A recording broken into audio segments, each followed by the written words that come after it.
The tapping on my window pane was like a countdown to madness, each metallic click echoing through my brain. 1, 2, 3, and then the whisper, "I'm still here." It started a week ago, when I first noticed a figure standing outside my window at 3 a.m. At first, I thought it was just a neighbor or a stray animal, but as the nights went by, I realized it was always the same man, dressed in a long coat, his face obscured by shadows.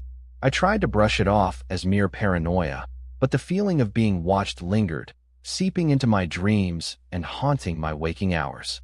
The first strange event occurred on the third night, when I woke up to the sound of my window creaking open by itself. I froze, my heart racing, as a chill ran down my spine.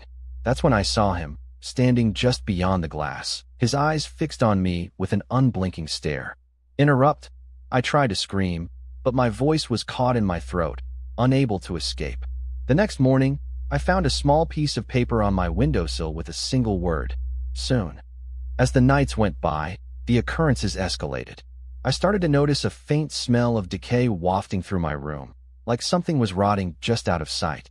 The air grew colder, and I could see my breath misting in front of me. I began to feel like I was being slowly consumed by some malevolent force. Interrupt. One night, I woke up to find my bedroom door open, the hallway beyond shrouded in darkness. I knew I had closed it before going to bed. The man was standing in the doorway, his presence seeming to fill the entire room. But it wasn't until I discovered the old newspaper clipping that everything changed. It was an article about a family that had lived in my house decades ago, a family that had been brutally murdered by an unknown assailant. The date of the article was the same as my birthday, and the name of the victim was my own.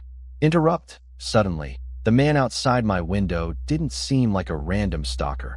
He seemed like a harbinger of something much darker. I realized that I might not be the one being watched. I might be the one being waited for. The full horror of my situation hit me like a tidal wave. I was living in a house with a dark history, and I was being pulled into its vortex.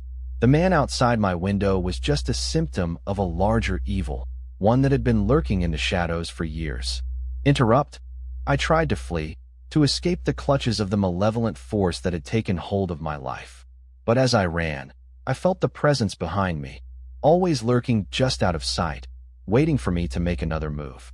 I managed to escape the house, to find temporary refuge in a friend's apartment. But even as I sit here, typing these words, I can feel the presence watching me, waiting for me to let my guard down. I know that I'll never be able to go back to that house, not now that I know the truth. Interrupt. But the question remains, what will happen when the man outside my window finally decides to come in? The tapping on my window pane has stopped, but the silence is even more unsettling. I'm left with only one thought. What's waiting for me in the darkness? The answer, much like the man outside my window, remains shrouded in shadows, waiting to be revealed. Subscribe. I post a new story every day, and some of them are true.